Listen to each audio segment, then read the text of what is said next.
making us part of your day today. And when I reached out to this cat earlier this morning, he thought I was a telemarketer, but he was sorely mistaken because it turns out me and this cat did an interview a couple of years ago on the radio show and covered quite a few topics amongst his prodigious career, which continues with his latest album called Red Hot, and that tune was called After Hours, a bluesy shuffle, funky knuckle shuffle album. Paul Hornsby, welcome back to the Jake Feinberg Show. Thank you very much. Top of the afternoon to you. Top of the afternoon. It's good to hear you, my man. I just want to ask you about this album. You felt like it was time to remind younger peeps about the funky knuckle shuffles and the blues. I mean, to me, this thing just is seeping with shuffle music, and I wanted you I wanted to know if it had something to do with the fact that you felt like younger generations needed to be reminded about the shuffle. Actually, selfishly, I thought they should be reminded about me. Actually, yeah, right. That should have been. That's much more important. All my favorite stuff that I heard even before I started ever playing music, I used to hear this stuff, and it's in my blood. And the reason I was being selfish about this is, my whole career has been playing, mostly known as a session player, and I play behind everybody else. And behind, meaning you seldom get to come out front and show people what you really are all about. And sort of my take is on playing sessions is I try to play just enough to fill in the holes. I've always been or in the crack, as I'm saying, in the cracks, fill it in. And I would actually call it too much attention to yourself, and so I always felt like I had a little more to show than what I've done, So that's what this CD was all about for me. You were and played just as many notes as I wanted to, and I got just as loud in the mix as I wanted to, which was a rarity for me, Yeah, I would call it. You were as a studio guy, you were a gap sealer. You were filling in the gaps, filling in the cracks. Can you talk about the cats like Groove Holmes, Jimmy Smith, Johnny Hammond Smith, some of the organ grinders that used to come through your town, or the first time that you saw these wizards playing, jazz, but also the blues right alongside it? Well, I started off, this may be a long answer for that, and you can cut me short. No, it's fine. I started as a guitar player, and guitars, my idols were Chet Atkins and the Ventures and people like, so I'm from way back, and guitars. And then I played maybe for 10 years, and all of a sudden, some of these British bands like the Animals started coming over, and they have these small portable organs, and I thought, oh man, that's the coolest thing. I always thought up to that time, I thought organs were just something that was in the corner of the church. But these guys are out in front with these portable organs, and hearing the Animals do House of the Rising Sun, I saw them play on their first U.S. tour, and I saw that organ. I said, man, I bet you if I had one of those, I could play it. And so I didn't buy a Vox organ like the Animals had, but I bought a Farfisa. That was the first major small portable organ that was available where I came up. Absolutely. And, I bought it, got it on Monday, and played my first gig with it on Friday. And I thought I was an organ player. And little did I know that, within 6 months, somehow I got my hands on a Jimmy Smith album, which brings me to the answer to your question. And I heard him playing, and I was expecting to hear some squeeze box stuff like Farfisas and boxes. All of a sudden, this thing had, I didn't know what it was, but it was percussion I was hearing, those bell-like tones every time he'd play a note. I thought, man, I can't make this organ I got don't do that. So I realized that I wasn't really playing a real organ, that was a Hammond organ. So in 6 months, I bought my first Hammond.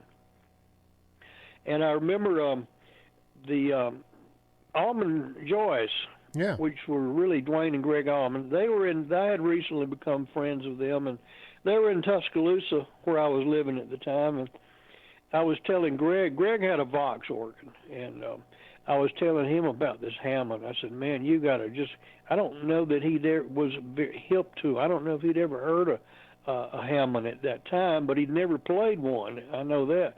So he came over to my house, and I sat down and played some kind of bluesy thing like Summertime or some kind of thing. And he was floored by the sound of this thing.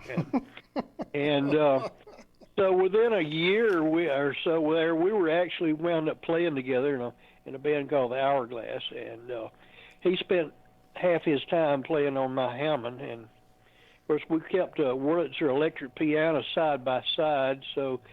And I was still playing some guitar, so it was like musical chairs there on the bandstand. He and I would swap out with the organ and piano and playing guitar. And so I want to ask you, can you go a little bit deep? Can you go a little bit deeper on the when you put on that Jimmy Smith record, the percussion? Was he kicking pedals? What was the percussion you were hearing? The percussion was from the keys itself. You know, that's just an integral part of a Hammond. The Hammond sound is the percussion and the stops, which are the drawbars, right? Which you just don't get with portable keyboards. The drawbar thing, that's half of what I do. If you watch what I'm doing when I'm playing, I usually have half the time my left hand is on the drawbars, constantly making. That's how you make what I call colors. I hear sound in colors, and the king of that of the colors to me is Booker T. Jones, mm-hmm. T and the MGs. Now he's a color player, and but Jimmy Smith didn't do that much drawbar work. I mean he didn't use the fast Leslie speaker. The revolving speaker. Absolutely. That's half of the Hammond sound there too, but he didn't. I saw him play one time a gig at the Whiskey A Go Go in Hollywood, and he never turned the fast whirlybird, as I call it. He never turned it on, and he was kicking pedals. So it was Jimmy Smith and a drummer. That was it. Oh, my God. It was just organ drum. I see this, dude. Organ and drum. Hornsby, I need you to talk. Anybody else would have been in the way. I want to ask you about when you realized that you could split your brain in half and start kicking pedals yourself on the Hammond. Well, I've never been able to. I don't have enough brain to split in half. And make it around. What about Greg? Did Greg do? Yeah. It's all I can do just to walk and occasionally jog. I can't use my feet for anything else. So. No, but what about? I never what had about? to because we always had a bass player in the band. So Did Greg try to kick pedals at some point, even though you had to? Never. No. All the time we played together, he never used pedals, and we never saw a band with pedals back then. You did see Jimmy kicking pedals. You seldom see it today. You'll see it in church, especially black churches. A lot of times they'll be kicking pedals. And my friend Jack Pearson is in a trio. If people don't, maybe the people living in the cave that don't know who Jack Pearson is, he's probably the best or second best or third best guitar player in the world today. He plays in a trio, and his organ player, his B3 player, he kicks pedals. What's that cat's name? I can't recall it right now. Pearson deserves Pearson, to have a name. Is Pearson your generation, or is he a younger cat? Well, he's a bit younger. I wanted to ask you about the first time that you put a Leslie speaker into your Fender Rhodes. I don't remember ever doing that. Oh, you never? No, because that was the other thing. You were playing so many sessions. Also, can you talk about the first time that you went to? Because in our first interview, Paul, we were all over the place, but we really chronicled the joys, and we chronicled that trip to LA with the hourglass and the disaster that took place out there and whatnot. But can you talk about the first time you went to New York and got and had an experience in the studio scene there? You know, I never did a lot of session playing in New York. I played some. I do remember playing on a Livingston Taylor album in New York. Well, I also want to bring up this memory for you because I know this was cut in New York, and this was called Bird on a Wire, Tim Hardin. Okay, yeah. As a matter of fact, that album, I can't recall if I played on it in New York. I do remember playing on it in Macon. Now, how did that work? Because it says keyboards. Was Ed Freeman, a friend of mine, and he brought the tracks down to Macon, and I know that I added piano, and Robert Popwell played bass. The Crusaders. Yeah, we just lost Robert Popwell a few weeks ago too. You want to talk about Pops a little bit? You talk about Pop. You talk about your memory, what the legacy of Pops is, because Pops, a lot of people forget. The jazz. When the Crusaders dropped the jazz, Wilton Felder played a lot of bass. Max Bennett did. But what about Pops? Talk about Pops and when you first connected with him.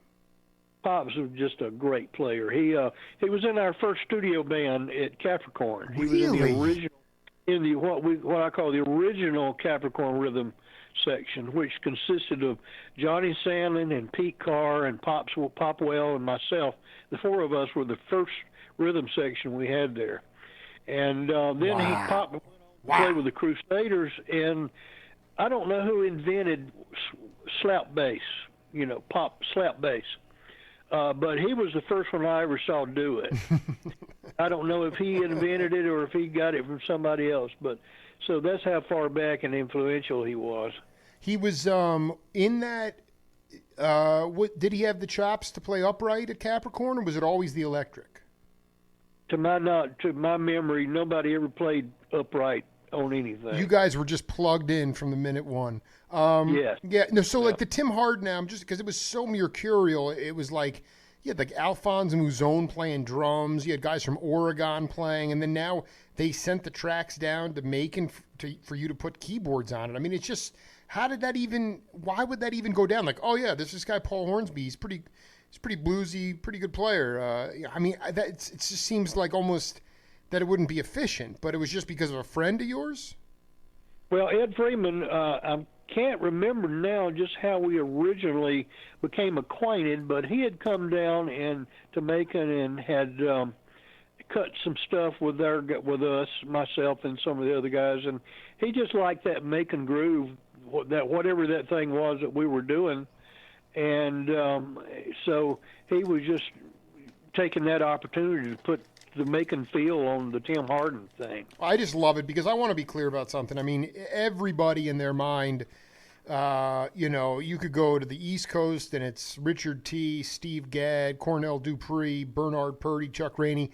That was the New York session cats, but we're talking about the original Capricorn rhythm section of Carr, Sandlin, Pops, and Hornsby. Is that right? Yeah, Pete Carr. He went on to be a renowned session player based out of Muscle Shoals after leaving Macon, and he was an artist and a producer. I've picked up a couple records. Well known as Simon and Garfunkel guitar player, and he played on Bob Seger hits and Barbra Streisand. And I wish I could just recall certain big hit songs he played on, but he just went on to be a giant. Well, I was going to ask you about, like on the West Coast, you had Gene Page was the arranger for Barry White, and David T. Walker and Wilton and Ed Green would come in, and Gene Page would only put out chord changes. There'd be no arrangements. Could you just talk about how loose the Capricorn rhythm section was as it related to when a band would come in that you had not played with before, and how you would put just enough out there in order to cook the groove without a deluge of information that's going to just mess people up? Well, my approach to playing sessions, for example, the Marshall Tucker Band came in, and it fell my lot to produce their first album. And they had two guitars, bass, and drums, and a flute player. And when I went to see them live, I mean, they had all the volume and all that enthusiasm. Loose and tighten my crowns, and it relayed itself to the audience well. You got into it, you know. But when they came in the studio, to me, it seemed like there was something missing. You hear the playback, and even though you'd add extra guitars and stuff, it just seemed like there was cracks in it to me. And so they invited me to play some keys on it. You know, I didn't just push myself in there. And so I played piano and organ on their first record, and I played just enough I thought, well, it's full enough now, and I don't want to get in the way of nothing. And the record was a giant hit. And so I always believe in if you've done something right, don't mess it up. So the next album that came out, I continued to play keyboards on it and on their stuff, and we always got hits with it. So I think we did the right thing by it. And then I've started getting a little press, and I wasn't looking for it, but occasionally some reviewer would point out the keyboards on the thing. And to this day, one of the simplest piano parts I think I ever played on a record was one of the Marshall Tucker's. Their biggest hit was "Heard It in a Love Song."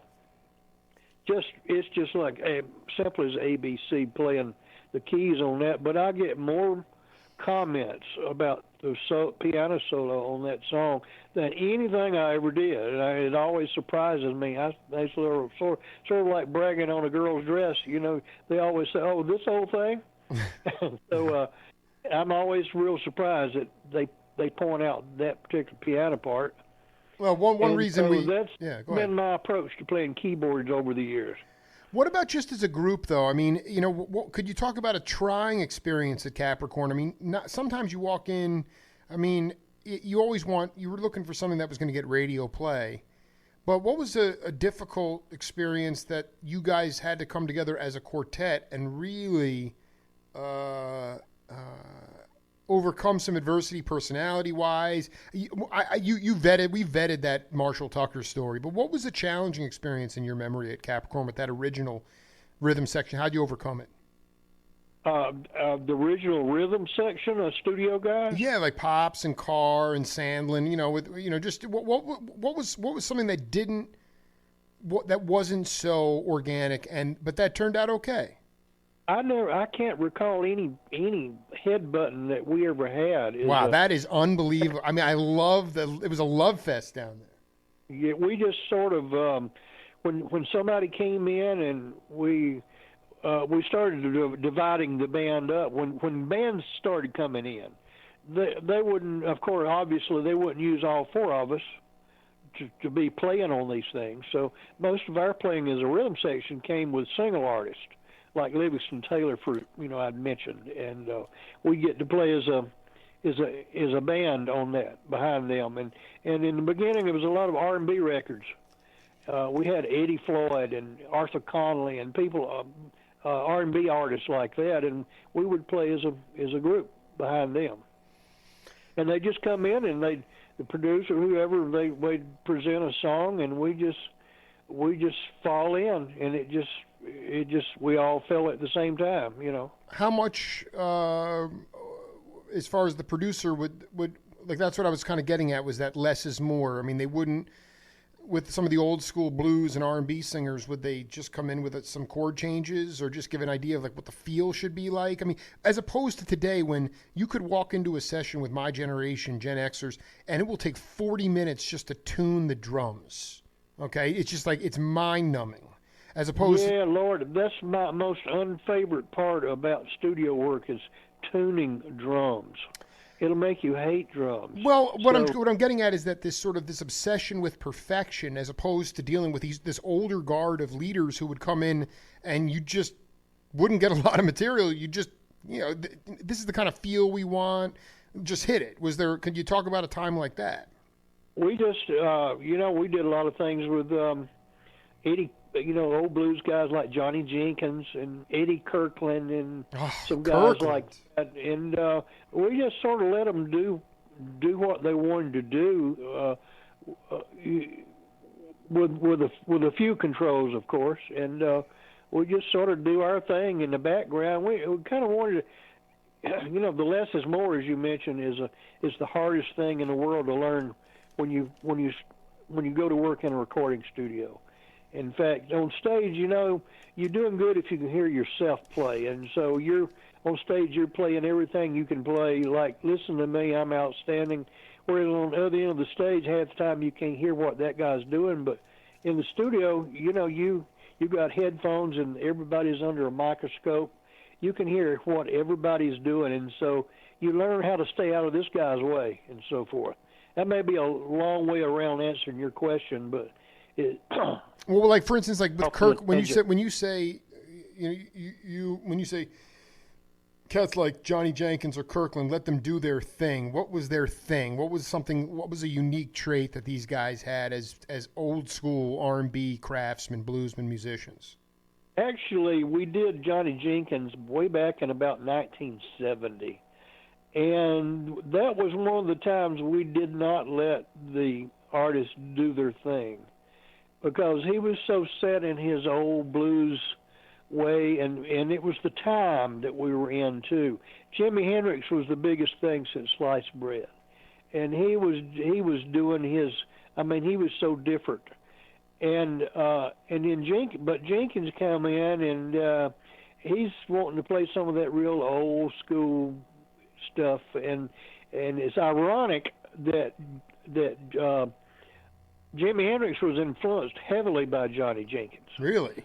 His theatrics that he did, putting the guitar behind his head and between his legs on, he got all of that from Johnny Jenkins.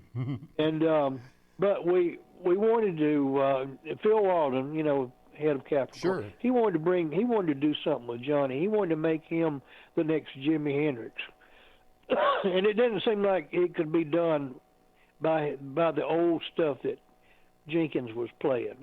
Here's Hendrix. He's out there doing this psychedelic stuff and throwing his guitar around and setting them on fire and doing crazy stuff. And so we tried to invent a persona for Jenkins, that voodoo kind of thing.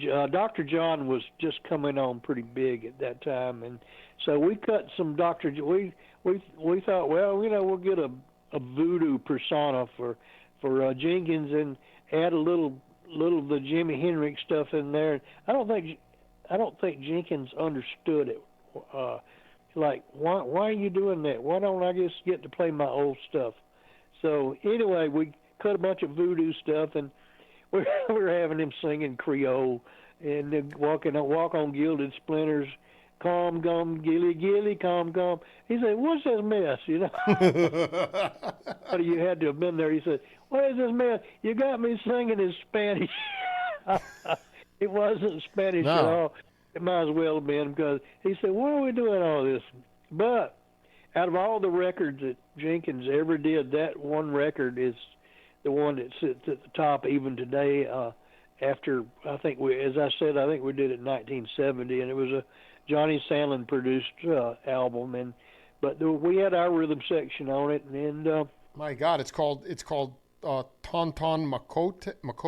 Tonton Makut. Tonton Makut. This is, this is my. So he was a theatrical cat who was playing more like R&B. He wasn't playing psychedelic rock. But it wasn't psychedelic. He was the first guy I ever saw way back when I was a guitar player. He was the first guy I ever saw put a guitar behind his head, and I thought, man, that's just over the top, and people went nuts over the stuff. And it was years later I saw, and so I started doing that. Somebody said, man, why don't you try to do that? And I said I was a guitar player, so I started playing Johnny B. Good with guitar behind my head from seeing Jenkins do it. I love it. And fast forward a few years later, here's Jimi Hendrix playing Johnny B. Good with a guitar behind his head. I thought, what's going on here? What are the odds of that far different people doing this same act? And at that time, I did not know that Hendrix learned this stuff from Jenkins, I mean, Pops Popwell, Butch Trucks, you had Johnny Jenkins, J-Mo Hornsby playing guitar, rhythm guitar, keyboards, organ, piano, Wurlitzer. Yeah, he ran that together like J-Mo Hornsby. It's J-Mo who's the Allman Brothers drummer. He played percussion, timbales for J-Mo. Eddie Hinton played cowbell and percussion. And just for the record, and this guy Tippy Armstrong, cabasa and percussion too. Was he there? I forgot who all was on that record. It's amazing. I mean, Dwayne was on it too. I mean, So this was like a full on, hourglass. The Allmans were already fully in a band, and they came in and played on this. The way we did a lot of our records back then, whoever happened to walk in the studio that day, we'd put them on something. Say, hey, go grab something and make noise with it. So I love it. That cabasa stuff. I'm sure we didn't call Tippy Armstrong in especially to do that part. Well, those records were. I'm talking to one of the most humble cats, Studio Shark, Paul Hornsby, and people may remember a certain piano solo from here and there, but this is one that my daughters and I were dancing to this morning. So let's take a listen to it, and then we'll come back and talk about it. All right, what do you got for us there, Mr. Hornsby? Well, the sound was a little distorted on my end. I couldn't tell quite what that was. Yeah, that was you can't keep a good man down off the original Grinder Switch album, Honest to Goodness. Okay, then that was probably me playing piano on that. That was absolutely you dancing on those keys, man. I was saying I could hear it distorted a little bit. I couldn't tell what some. I thought, not bad piano playing on that. Can you talk a little bit about, I just literally was in Phoenix with my family celebrating Christmas, and I was out in the record store on Christmas Eve digging through some sale records, and I found this album, and I'm looking on the back, I'm like, well, this was more than just a production by a producer by Hornsby. Hornsby played keys on this, and the whole album, how did this band come to, what was this band all about? Well, some of them were actually roadies with the Allman Brothers band. Joe Dan Petty always felt like he was kind of the leader of Grinder Switch. Mm-hmm. He was the guitar tech for the Allman Brothers. He was Dickie Betts' guitar tech. And, of course, he'd been a musician and played with Dickie in the early days back in Florida before Dickie was famous. Wow. And so Joe Dan was just a great bass player. And Drew Lombard drifted to town from Florida, and Ricky Burnett came up, and then Larry Howard. They were all Florida guys, and so they used to hang around. And I remember I bought a electric piano from Greg Allman, and so I would throw this thing in the trunk of my car and ride down about 40 miles down to the band's their band house. And we'd play all night and practice, and got enough material together, and I brought them into Capricorn, and we cut some sides, and I went up and played it for Phil, and he liked it and signed the band. And so from the strength of those demos, and so I was a sort of integral part from the start with that group, because they had not played out that often up until that point. So I just sort of was on the ground floor with that group. And later on, then, of course, they added a permanent keyboard player, Steve Miller, not the Fly Like an Eagle Steve Miller, but another famous keyboard player, Steve Miller, became a full-time keyboard player with them. So I was going to ask how that came about. Well, I mean, can you talk? So, Joe Dan Petty, which one of these cats were the roadies for the Allmans? All of them? I know that Joe Dan was, and of course he wasn't full-time roadieing, but he had, you know, he was roadieing at least up until the time Grinder Switch sort of took off, you know. Right. And then I don't know if Drew ever roadied or not, but at least Joe Dan was. and did you before they brought in Miller, were you going on the road to promote these albums with them? Were you playing live with them? No, I only played in the studio with them. Unbelievable. When did you No, actually? sometimes you can get away with things live that you can't get away with in the studio. We were talking about that with Marshall Tucker. You never miss them not having a keyboard player when you saw them live. Right. And a few times they had a keyboard player, but they didn't need it live. There was just something about them. I don't know. It sounded like two different bands, but the Grinder Switch did pretty well without a keyboard player live. You know, two guitars, bass, and drums, and the Beatles did pretty well with that lineup. But for the studio's sake, we just tried to give it all the help we could do. You know. And then Dickie actually played guitar on this as well. So this was a bunch of Florida boys coming up to, and you really were able to you played them. I mean, how was it in your own mind, just your own opinion, how was this, what was exciting to Walden about this music? It's not dissimilar to dozens of other bands from that time.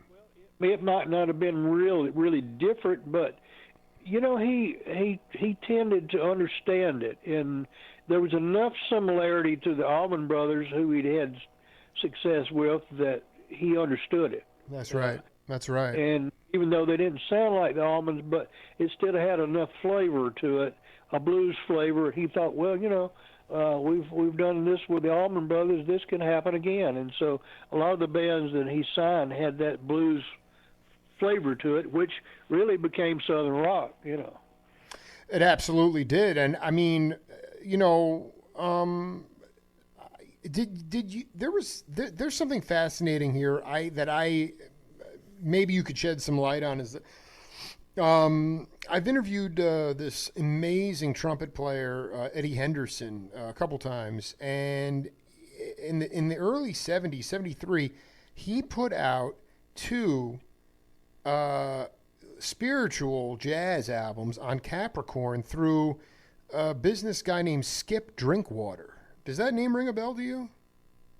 I can't put my finger on it, but it is. I mean, it was Herbie Hancock's band, and it was pressed on Capricorn.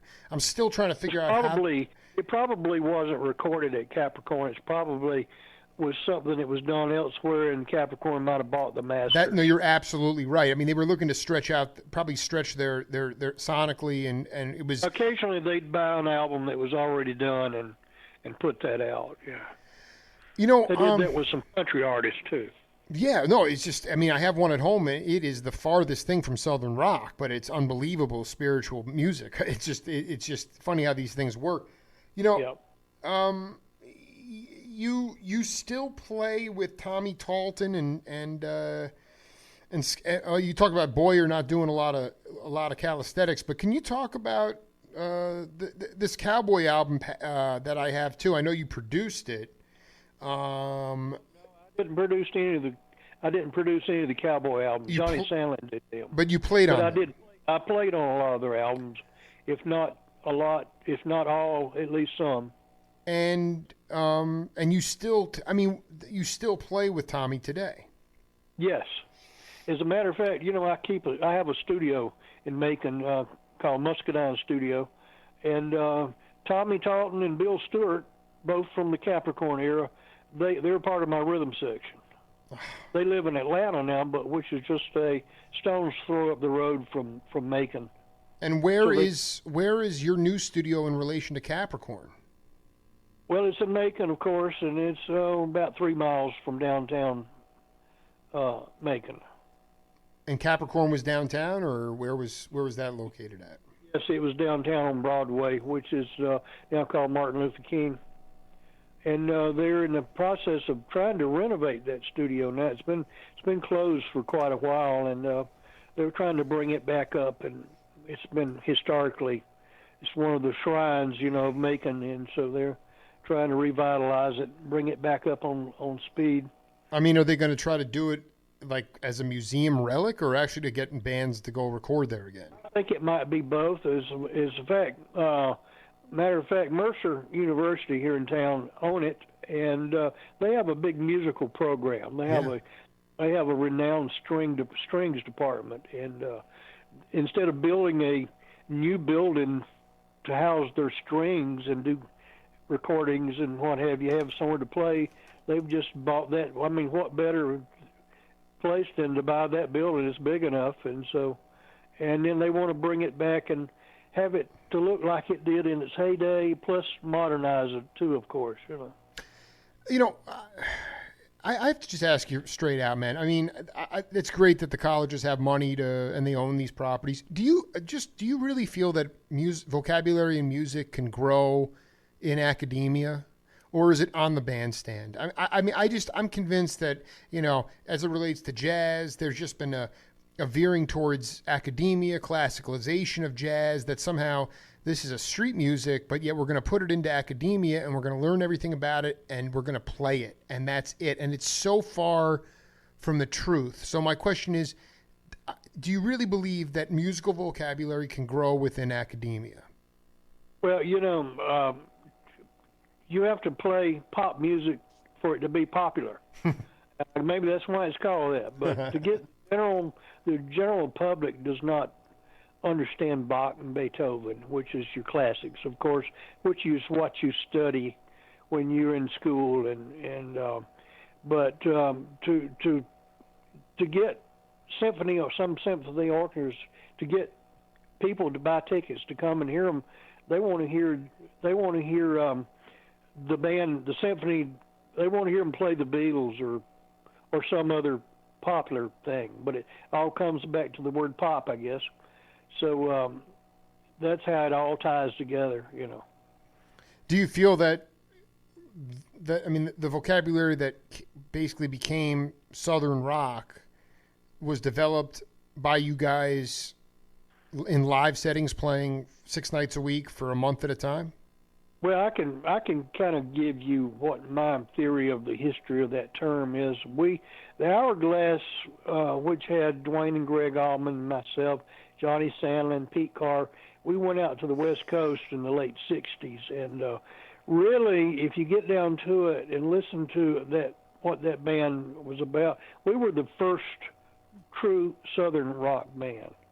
We were playing stuff that later on became Southern rock.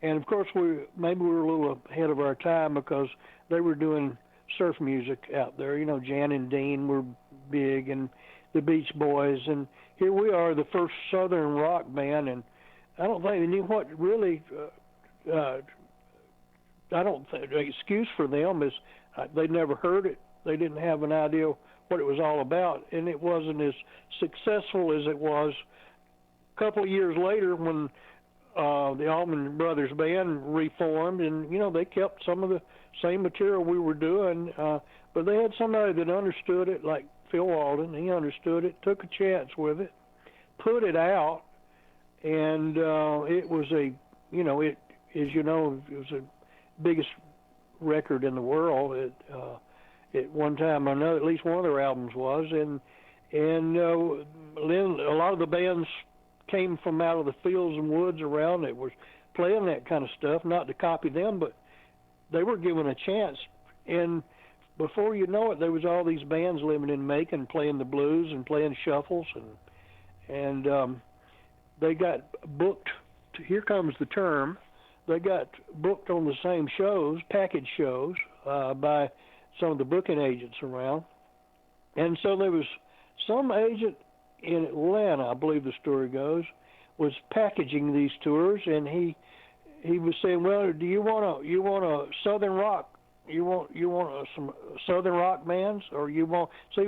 And so when they did these package tours, they'd be 3 or 4 or 5 bands from the South, and it was a term to use to distinguish the rock and roll that we were all doing from, say, the West Coast surf bands or whatever they were doing, So he called them Southern rock, and all of a sudden that term stuck to the wall, and it's been that ever since.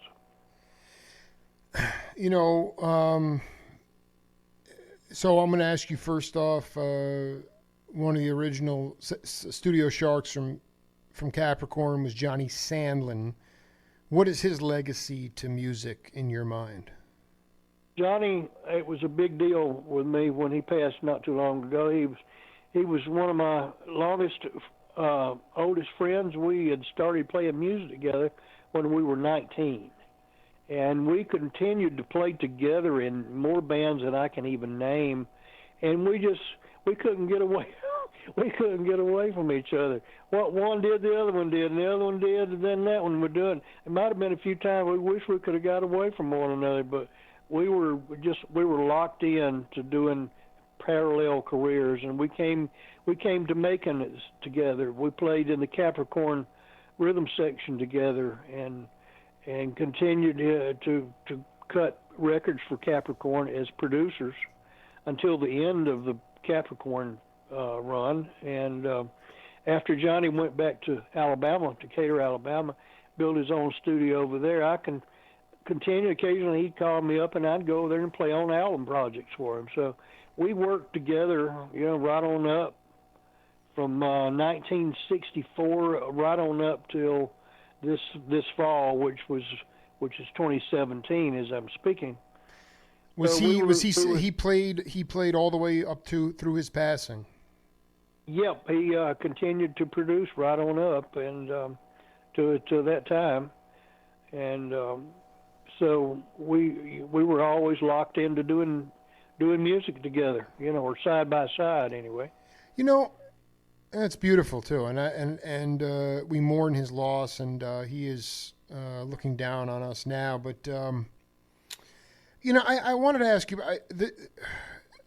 I read somewhere about we've lost a lot of giants in music. Some unsung heroes, some very big names this year. Yeah, this is a rough year for musicians. And I didn't know this going in starting my show, but with the loss of people like Al Jarreau and people like John Hendricks and people that I interviewed a couple years ago, all of a sudden the words that I've been transcribing from the interviews add an extra bit of saliency. But one guy I didn't get a chance to talk to was Greg Allman, and I saw something on the day after he passed where it said pioneer of Southern rock, Greg Allman passes away. Was a pioneer, as I said, he was a member of the Hourglass. Well, I want to ask you something. This is what I really want you to break down for me. I found it. I went back to our interview and I talked and I listened to it in the most honest way, where you talked about the cats out there not getting it, what you were doing at all, falling in love with Greg's blue eyes and sandy blonde hair and trying to turn him into a pop star. And then all of a sudden Dwayne's like, this is a drag. I'm out of here. And you guys all went back. And I'm like, is Greg Allman?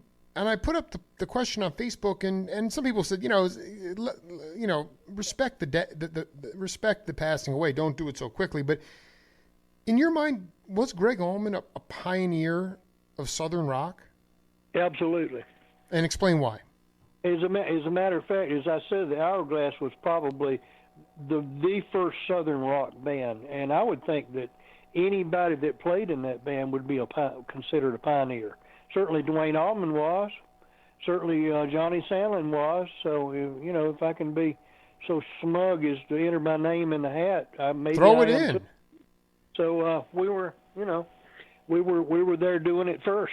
What? Okay, but just being that Dwayne left us a long time ago, Sandlin. What singularly? Talk about Greg Allman's what he brought to the music, because I kind of thought that he might have, in my own heart, if he had become commercially viable in L.A., he may never have come back. Yeah. They were trying to do something different. When I say they, I mean the record company. I dig, man. I went back and listened to it. The Hourglass. They dug it. Our producer, I can't remember him ever coming to see the band but one time. Now, he might have been there. Maybe I'm just not recalling it, but certainly not more than one or two times did I ever remember him ever coming to see the band. So how can you get a feel for anything if you don't see them and listen to them? But they were looking to turn Greg into a boy toy of sorts, right? I mean, they saw him as a possible They star. had bands out there at the time like Gary Puckett and the Union Gap and Tommy Shondell or whatever his name was, and but basically lead singers that stood up and with a band behind them. You know, had Jim Morrison, and these were all good acts, but it wasn't. They were trying to make him into them, and it didn't work. And as a matter of fact, anybody that really knew Greg well would know that he was extremely shy. And so, luckily for him, we had there were big giant Hammond organs to sit behind. And I'm sort of that way too. I love having a keyboard in front of me. You know, it's just, and the scaredest I ever saw him was they showcased us out there. It's the first time our producer maybe the only time, came to hear us play. They had convinced him to hold a mic, walk out onto a runway, and do a song with the band playing behind him. Remember, he did a Sam Cooke's "A Change Is Gonna Come," and I swear to God, his legs were jello. They were just shaking uncontrollably, and he managed to get through it without falling down. And he said, I will never do that again. I will never, ever do that again. So, just to be clear, because I take it from you, man. I mean, I really, when he came back from, I guess here's the point: would that Southern rock regional sound, have taken place if Greg had become a Paul Revere in the Red Raiders or Puckett Union Band guy? If he never made it back, when we all came back, and they called him back out there, they cut a 45 on him, and they cut. Get this. I don't know whose idea this. Well, yeah, I do. It was the producer, but they cut the old Tammy Wynette country tune, Divorce. Yeah, I love that tune by her. They had him cut that? They had him cut it. They put out a 45, and they labeled it Greg Allman and the Hourglass. And I thought, my God, oh, Lord, I hope nobody never remembers I played in that band. If that song was a hit, I had nothing to do with it. I want to be clear. They named it Hourglass, but Hourglass had already left L.A. at that point. It was other. Yes, they kept the name Greg Allman and the Hourglass. It's like Gary Puckett and the Union Gap. You know, it was like, and you're like, please, I hope people just erase any memory of me ever playing in that band. Yeah, really. So when just the seminal moment, a seminal moment that you can remember of Greg coming back and locking in and saying, that was bullshit. Let's cook. Well, I think Greg was like anybody. He never had anything going on for him professionally, and not any success. You know, he was trying to do what everybody wanted him to do. You know, and so let's say sing this, and he said, "Okay, I'll sing that, but I will not hold a mic and go out on a runway." But he was just trying to do anything to make a living. You know, we were all pretty skinny back in those days. Yeah, you were, man. Hey, Hornsby, I'm so glad that you recognized I wasn't a telemarketer today. It's so great to reconnect with you, man. And I'm going to be going down. I'm going to be digging into the regional bastions of Capricorn and also going and finding that cat from the Atlanta rhythm sections. There was this Southern soul rock music was infectious, and you guys were your own studio sharks down there, and you need to be recognized for it. And have a really happy New Year. I'll get you a copy of this ASAP, man. Well, thanks very much for calling, and I hope most of us are still around next time you call, whenever that is. Well, I'm going to be digging around for other cats, too. So anybody you can hit me to, I just want to keep gaining these. This is not about preservation. This is about promotion of real, authentic music at a time in our country when serious regional sounds came out of pockets of our country. We are fully interconnected now. Music is in a precarious spot, but because you guys are still here, the knowledge and the wisdom can be passed on to future generations. And that's important. Well, you'll enjoy talking to Tommy Talton, who has a new album out, and that he can talk about, as well as me. Thanks for letting me talk about my Red Hot piano heavy. By the way, CD who was on out. who was in that band on Red Hot? By the way, because that band is cooking. The main rhythm section is, well, Bill Stewart played drums on half of it, and as I said, Bill Stewart he was in the second Capricorn rhythm section. Tommy Talton plays some dobro, actually, on Amazing Grace on that, and he plays some amazing dobro. So there's him. Charlie Hayward played bass on half of the album. Charlie Hayward? Yes, he's been with the Charlie Daniels Band since 1974, I believe. See, these are all I need to talk to. I mean, who was on traps? On drums? Yeah. As I said, Bill Stewart played Stu on was on. half of it. Okay, I just want to be. So you had. And there's the other drummer that played is a local Macon drummer named Gary Porter, and he plays in a band with a lady blues artist named E.G. Kite, who is just one of my top 3 favorite female vocalists of all time. I just want to be clear. The second iteration of Capricorn Studio Sharks was Stewart and you and who else? Johnny Sandlin and Robert Popwell. We were the first crew. And then gradually Tommy Talton and Bill Stewart and Scott Boyer came in, and then Chuck Lavelle and some others. We became the main studio cats around there.